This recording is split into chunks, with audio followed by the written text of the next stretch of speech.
অনেক অনেক শুভেচ্ছা এবং অভিনন্দন। শুরু করছি আবারও আরেকটি নতুন গল্প। সকাল থেকেই ঝুম বৃষ্টি হচ্ছে। মোটেই কুকুর বিড়াল বৃষ্টি না, ময়নাঠিয়া বৃষ্টি। কলকল খলখল, ঘুমের জন্য উপাদেয় বলে একে ঘুম বৃষ্টিও বলা যায়।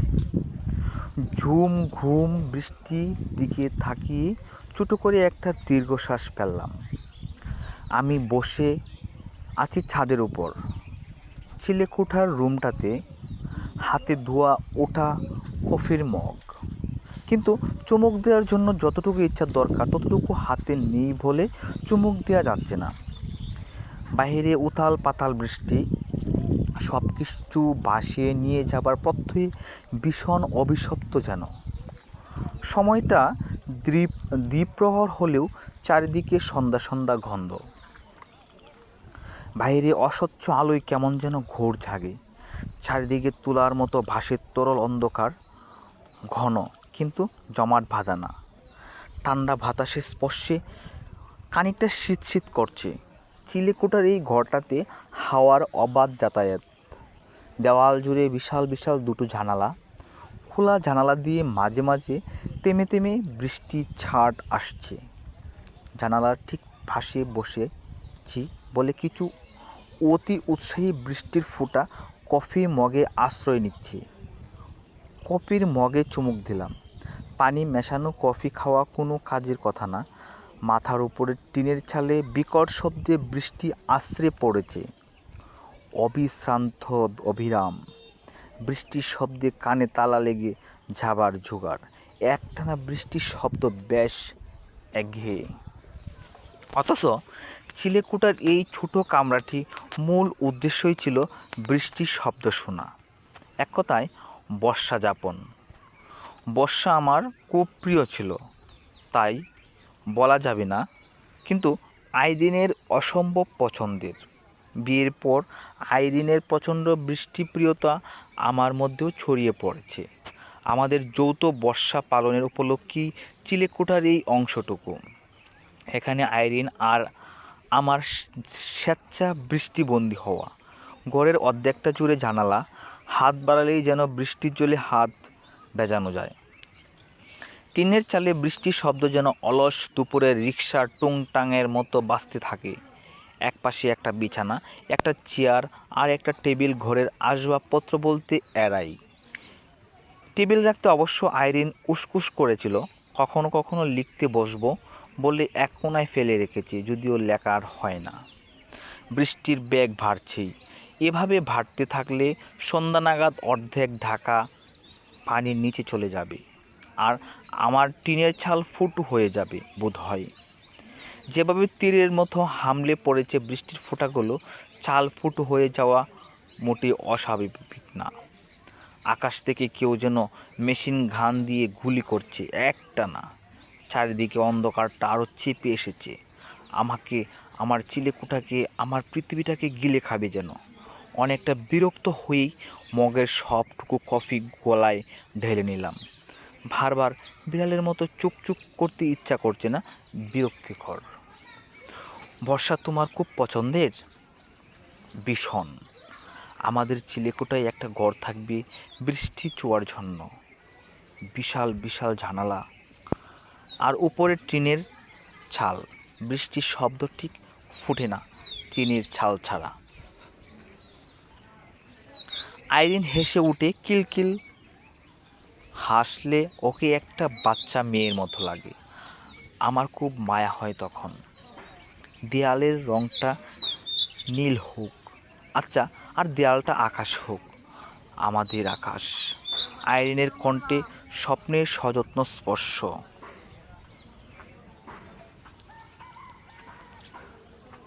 অসংখ্য অসংখ্য ধন্যবাদ, সাথে থাকবেন। আমরা কিছু ব্যাঙও পুষতে পারি, কি বলো? ব্যাঙ কেন? অবাক কণ্ঠে জানতে চায় আইরিন। এর মধ্যে ব্যাঙ আসছে কোথা থেকে ঠিক বুঝে উঠতে পারে না। ব্যাঙের ডাক ছাড়া বৃষ্টির শব্দ কেমন খালি খালি লাগে। কিছু ব্যাঙ থাকলো, মাঝে মাঝে ডাকলো, ভালো লাগবে। আর ওই ব্যাঙ তোমাকে মুরগির সাথে রান্না করে খাইয়ে দেব। তুমি তো মুরগি রান্নাই পারো না, ব্যাঙ রাঁধবা কীভাবে? অন্তত ব্যাঙের জন্য হলেও আমি মুরগি রান্না শিখে নিব। কখন যে অজান্তেই ঠোঁটের কোণে এক চিমটি হাসি এলিয়ে পড়ল টেরও পেলাম না। টের পাওয়ার পরও হাসিটা ধমল না, আরও কয়েক ফোঁটা বেরিয়ে গেল। বরং মুখে স্মিত হাসি ঝুলিয়েই বাতাসে এক টুকরো দীর্ঘশ্বাস উগরে দিলাম। শামুকের খুলে জমে থাকা দীর্ঘশ্বাস ঝালানা গলে গলে যাত্রা করে অনন্তের দিকে। ছোট পরিবার সুখী পরিবার কথাটা সত্য না। আদর্শ সুখী পরিবারের বৈশিষ্ট্য হলো স্ত্রী বলবে, স্বামী শুনবে, স্বামীরা কিছুই বলতে পারবে না, তাদের মুখ থাকবে তালাবদ্ধ। সুখী পরিবারের এটাই নিয়ম। আমি নিয়ম ভাঙলাম না। ফলাফল যা হবার তাই হলো। ঘরের ভেতর সাইক্লোন, মুখ দেখাদেখি বন্ধ, কথা বলা তো আগেই কমে গিয়েছিল, সেটা টুপ করে শূন্যের কোঠায় নেমে গেল। দুই একটা কথা হলেও তা হয় ব্যাকরণের ভাব বাড়ছে নিয়ম মেনে। রিমোটটা পাচ্ছি না, টিভির উপরেই আছে, রাতে খাবো না, রাতে রান্নাও হয় নাই। এই টাইপ আমরা একই ছাদের নিচে থেকেও অচেনা হয়ে থাকি। আমাদের গ্রাস করে দুটি আলাদা অন্ধকার। আমরা কেউ কাউকে খুঁজে পাই না অনেক দিন। অন্ধকারে হাতুড়ে বেড়ানোটাই সার হয়। তুচ্ছ বিষয় নিয়েও যে তুলকালাম ঝগড়া করা যায় তা আমাদের না দেখলে ঠিক বোঝা যাওয়ার কথা না। কোথায় যেন শুনেছিলাম প্রেম এবং বিয়ে অত্যন্ত আনন্দময় ব্যাপার। পরবর্তীতে একসাথে থাকতে গিয়ে যত ঝামেলা আর সমস্যা শুরু হয়। কথাটা মিথ্যা না। ছোটোখাট পছন্দ অপছন্দ, কথায় কথায় টুকটাক, অতঃপর আকাশ পাতাল কালো খরা ঝগড়া। আইরিন যখন আমাকে বলল আমার সাথে থাকা তার পক্ষে আর সম্ভব না, আমি মোটেই বিচলিত হলাম না। কথাটা কানে কিছুমাত্র অস্বাভাবিকও ঠেকল না। বেশ সহজ কণ্ঠে বললাম, ও আচ্ছা, এই যেন এটাই সহজ আর স্বাভাবিক। আমারও ও আচ্ছা শুনে আইরিন অবাক চোখে তাকালো, কিছুক্ষণ তাকিয়ে রইল, অতঃপর বিনা বাক্যে গৃহত্যাগ।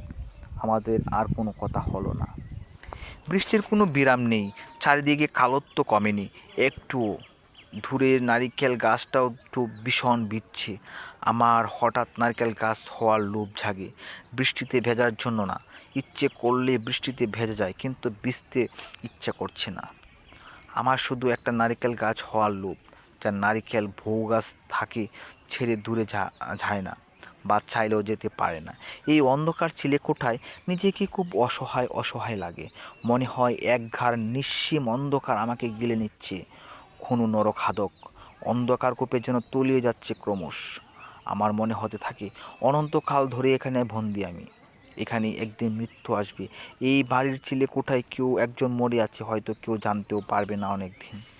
বৃষ্টির একটা ঝাপটা এসে মুখ ভিজিয়ে সটকে পড়ে ভাবনায় ছেদ পড়ে খানিক। মহাপুরুষরা তো বিয়েই করেন না, তাই বলে কি তারা মহাপুরুষ না? একলা জীবন শ্রেষ্ঠ জীবন।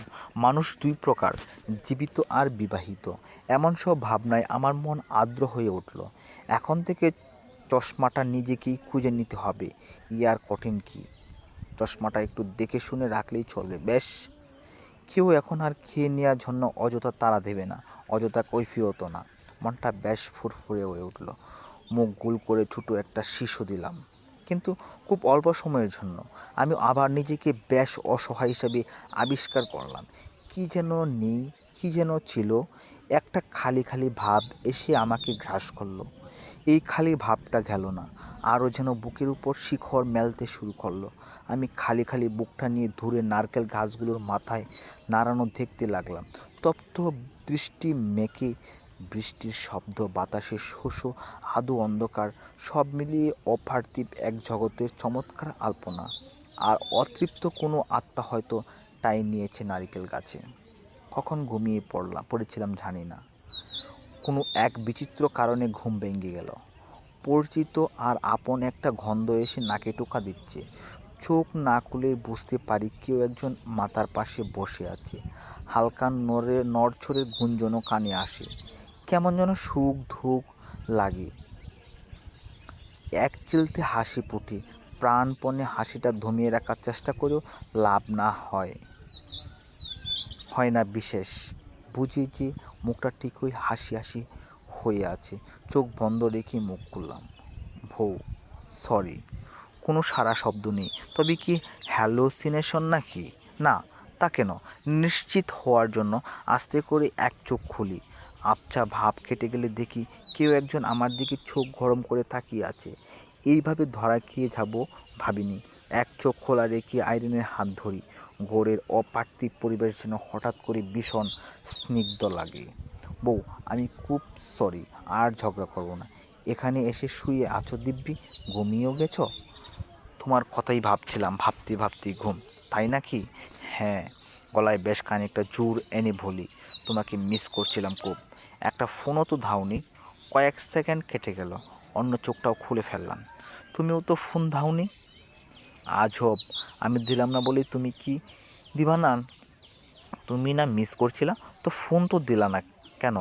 শুধু শুধু মিথ্যা বলো কেন যে মিস করছিলা? আইরিন এক নাগাড়ে দ্রুত অনেকগুলো কথা বলে। আবার বিরক্তি লাগছে। এই আপদ আবার আসলো কেন? না আসলেই তো হতো, এতক্ষণ কত ভালো ছিলাম।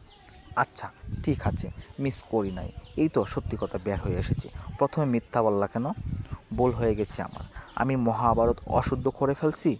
এখন জ্বলন্ত আগুনে ঝাঁপ দিয়ে আমার পাপের প্রায়শ্চিত্ত করতে হবে। এইবার খুশি? আমার ঠোঁট জোড়াও সচল হয়। এই বেচারা কতক্ষণই বা চুপ থাকতে পারে। আইরিন হাত ছাড়িয়ে নেই। আমি আবার চোখ বন্ধ করে ফেলি।